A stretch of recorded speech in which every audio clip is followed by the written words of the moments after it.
बिल्कुल शुक्रिया संतोष, हमारे साथ बने रहिए। एक और अहम खबर है जिस पर आपसे अपडेट्स लेंगे। तो कोविड किट खरीद में घोटाले का पर्दाफाश हुआ है। भाजपा विधायक ने घोटाले की शिकायत की थी। सुल्तानपुर में कोविड टेस्टिंग किट खरीद में घोटाले की बात सामने आई। 3.5 गुना ज्यादा दाम में कोविड टेस्टिंग किट खरीदी गई। 2800 रुपए की किट 9,950 रुपए में सप्लाई की गई। और इस पूरे मामले में जो विधायक हैं उन्होंने जिले के डीएम पर ही आरोप लगाए हैं।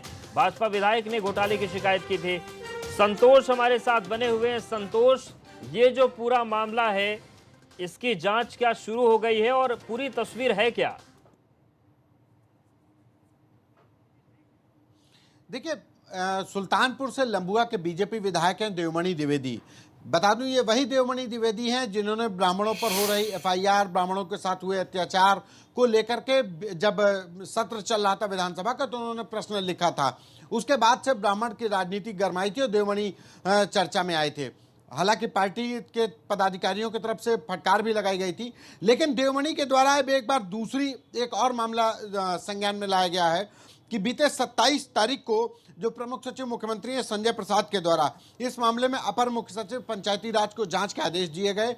जो देवमणि ने जो चिट्ठी लिखी मुख्यमंत्री कार्यालय को कि सुल्तानपुर में जो कोविड की टेस्ट के लिए जो किट जाती है, ऑक्सीमीटर की किट है, जो थर्मामीटर खरीदने की किट है, जो अमूमन बाजार में 2800 रुपए की मिलती है, उसको 9,950 यानी 10,000 रुपए में बेची जा रही है। और ग्राम पंचायत जो प्रधान है उनको ये किट खरीदना जरूरी हो गया है क्योंकि शासनादेश है। लेकिन ये जो किट है जो 2800 रुपए की मिलती है, ये 10,000 के लगभग की दी जा रही है, यानी करीब 3.5 गुना ज्यादा वसूली की जा रही है।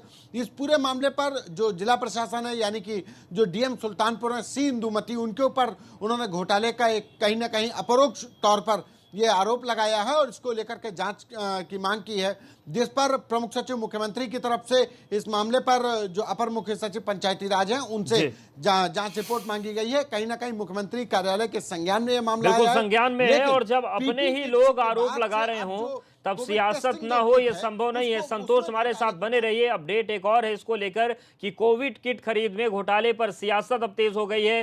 सपा ने योगी सरकार पर निशाना साधा है और ये कहा है कि नए नए घोटाले सामने आ रहे हैं। भाजपा विधायक घोटाले की शिकायत कर रहे हैं। भर्ती घोटाले एक के बाद एक लगातार उत्तर प्रदेश में भाजपा सरकार में हो रहे हैं। अब कोरोना में भी आपको बड़ा घोटाला देखने को मिल रहा है।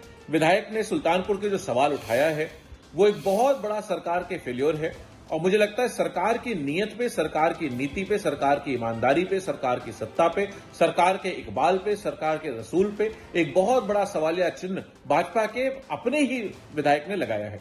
ये एक बहुत बड़ा सवाल है जिसका जवाब स्वयं सरकार को देना चाहिए और सरकार पूरी तरह से फेल है। उत्तर प्रदेश की जनता त्राही त्राही कर रही है। इतनी करप्ट सरकार मुझे नहीं लगता उत्तर प्रदेश ने कभी देखी।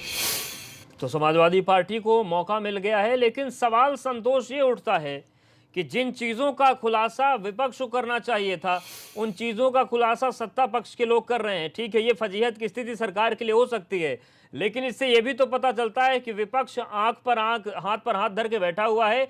सत्ता पक्ष के लोग मामले सामने लाते हैं तो ये लोग फिर वो हवा में लेकर उड़ने लगते हैं। देखिए, इसमें कोई दो राय नहीं कि विपक्ष को अगर मुद्दा मिलेगा तो वो लेकर के उड़ेंगे, राजनीति करेंगे। समाजवादी पार्टी हो या आप पार्टी हो या कांग्रेस हो, वो गाहे बगाहे जब उनको ये मुद्दा मिलेगा तो वो राजनीति करेंगे, विपक्ष के ऊपर हमलावर होंगी।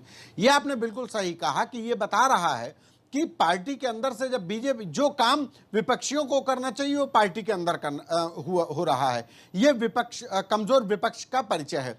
दूसरा, पार्टी के अंदर से ये जो बगावती जो मामले उठाए जा रहे हैं, जो कहीं ना कहीं घोटाले को उजागर कर रहे हैं, और ये भले ही जनप्रतिनिधि के तौर पर देवमणि द्विवेदी इस बात की सफाई दे सकते हैं कि वो जनता के प्रतिनिधि हैं और सरकार के धन का दुरुपयोग हो रहा है, लिहाजा उन्होंने इसकी भलमनसाहत के साथ शिकायत की थी। उनकी मंशा ठीक हो सकती है, लेकिन इससे राजनीति गरमाएगी इसमें कोई दो राय नहीं, क्योंकि ये जो मुद्दा है, ये जो जांच का विषय है, ये बीजेपी के अपने विधायक ने उठाया है। यानी कि बीजेपी सरकार में घोटाला हो रहा है, जो अधिकारी हैं जिले में, चाहे वो डीएम हो, सीएमओ हो, वो जो है घोटाला कर रहे हैं, अपनी तिजोरियां भर रहे हैं, लोगों की जाने जा रही हैं, और इस बात को कोई और नहीं उठा रहा। विपक्ष अगर उठाएगा तो जाहिर है कि बीजेपी के पास एक होगा कि विपक्षी हैं, इनको अपना दामन नहीं दिखाई पड़ता है, ये अपने नहीं देखते हैं कि इनके पास बिल्कुल, लेकिन सत्ता पक्ष को दामन देखना पड़ेगा, चाहे सुल्तानपुर की बात हो, चाहे प्रयागराज की बात हो, जहां कहीं पर मरीज जूतों से पीटे जा रहे हैं, स्ट्रेचर नहीं मिल रहा है, कोविड वार्ड में सुविधाओं के लिए 500-500 रुपए की वसूली की जा रही, तो अंधेरगर्दी की इंतहा मची है।